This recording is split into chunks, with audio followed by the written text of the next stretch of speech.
Hey everybody, it's Master Gallengeist here, bringing you my review of the latest episode of Arrow, A Matter of Trust. And, again, this was another busy episode. There were a lot of subplots that were being juggled around, and it's kind of getting weird. Hopefully they kind of do a better job going forward, but I just feel like it's getting so busy that everything's being cut down to pretty much scene bites. And most of that doesn't really fit. I mean, yes, they kind of tie together, but it's just really like, whoa, you're trying to do too much. If you're going to be doing stuff, 3 should be kind of a maximum thing going. 2 is your best bet for juggling. So with this, we got a kind of interesting episode in that if you're familiar with Stephen Amell, you've seen the kind of stuff with the Stardust guy from wrestling and all that, and he made an appearance in this as a drug dealer slinging this new drug called Stardust. And it was kind of interesting for that, and I thought he did a pretty good job acting out and doing, there were really good fight scenes in this episode between Stephen Amell and Stardust. And it was really interesting seeing them all kind of doing their own thing, but then again, it kind of was bogged down with a lot of busy stuff. We had that going on. We had a Theus subplot going on. We had the Bratva flashbacks going on. We had the Diggle stuff going on. It was just like, whoa.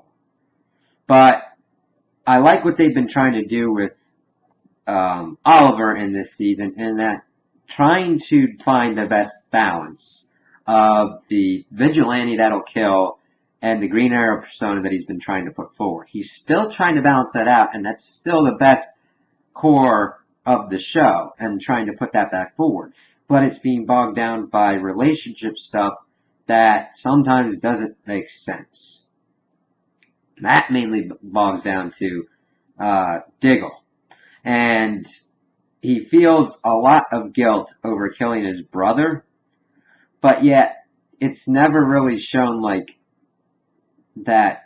His brother pretty much threatened to come after his family and him for as long as he lived. And then Diggle, even though he wasn't trying to make the decision, killed him, and he's like, oh, since I killed my brother, I should just take this court-martial and all that stuff and be in here. And it was interesting seeing him in the cell and talking with Deadshot. But, of course, we find out later on that Deadshot is just in John's head because of all the weird things with DC and TV shows. They'll allow Superman, but they won't allow the Suicide Squad at the moment. It's, quite frankly, stupid because you could get really good versions of both, and you could just call it a frickin' multiverse. And then, if you wanted, you could do a crossover TV and movie thing. Multiverse, multi-Supermans, Batmans and stuff.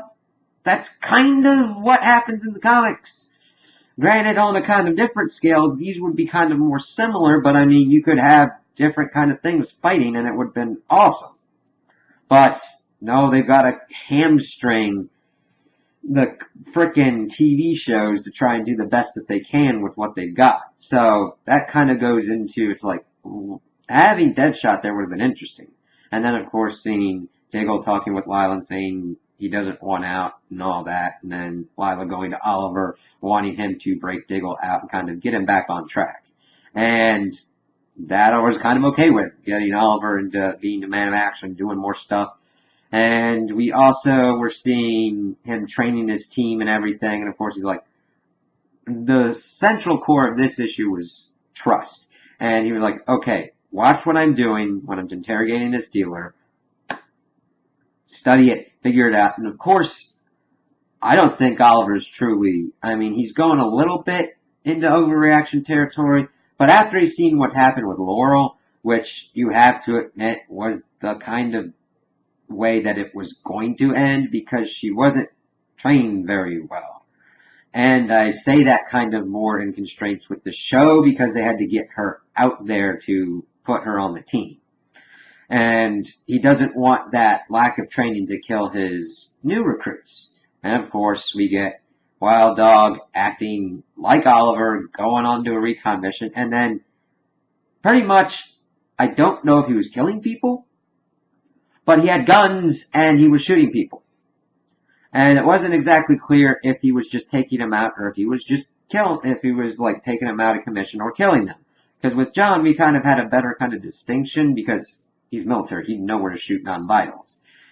Wild Dog, he might know where to shoot non-vitals, but see, the thing is, we don't know if he cares to shoot non-vitals and just take people down.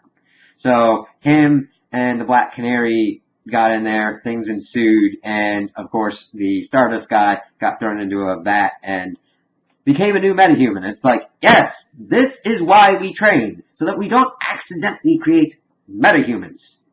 And of course he comes back, he feels no pain and can just unleash. He kicked Oliver's ass the first time that Oliver met him, and he's like, geez, this is why we don't do this.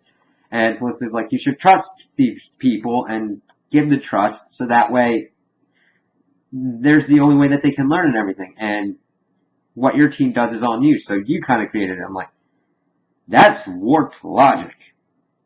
Okay? Oliver told him to do something. They expressly disobeyed, and in consequence, that happened. So, is he somewhat responsible because he's condoning their vigilantism? Maybe, but he's not, it's not on him. Same with Thea trying to get Lance as deputy mayor and then getting ripped apart by the media and trying to fix the problem, but snowballing it into effect. So which Oliver had to come in and say, alright, it's on me because we make decisions together, even though it's I wasn't even appraised of the situation. It's just really weirdly done, and then Quentin comes in and is like, yeah, I'll set this and everything, and it's like, well, now he does have a reason to stay sober. And I'm kind of looking forward to what is going to be happening with him, but I don't know if they're going to devote enough time to him. So, while that's going on, Oliver's got to deal with the district attorney, who's kind of pissed because he was going to flip the Stardust guy to get the suppliers and everything. And he, of course, brings that up to Wild Dog. He's like, oh, crap. Big picture. You think big picture, but he doesn't. He's just like a wild dog, chasing everything, biting everything, and being stupid. I mean, he's got skills, but he doesn't know how to, he only knows how to act, not to think and act. Which I hope we get some, momentum going forward, because it kind of seems stalled at the moment. The only other ones that we kind of got more stuff on was, Curtis and seeing him become Mr. Terrific, because that was a wrestler, nice to tie that in, and then the jacket and everything, and when we got to the finale, which they brought everybody together and all that, and went after Stardust, because they were going to make more metahumans with the chemical mixture, all the team was doing what they had to do. Curtis's mask was really weird, though. I'm like, does that work? I don't know, there wasn't even, technological explanation behind it. People were like, it's cool. I'm like, okay. It's, these weird masks that aren't masks are kind of strange to me. Even Diggle's made more sense, because it actually was kind of covering, but let him see and protected his head. Curtis just has kind of a little face thing, and it was just weird to me. I'm like, wouldn't you want more protection? I mean, even the hockey mask does that. I mean, you would think the Black Canary would have kind of something maybe as well, because if we're going for more realism, we want more stuff to kind of protect your head. So, they're going through destroying all the chemicals and everything, and Oliver's fighting Stardust, and that was a really good and intense one. And at the end, he kind of ruthlessly took him out by cutting all of his tendons. He's like, you might not feel pain. That doesn't mean you can use your tendons if I cut them. And that was frickin', oh my, damn. And then, of course, we had our cool guys, don't look at explosions kind of moment as Oliver's walking off. It's like, okay, yeah, that's pretty cool.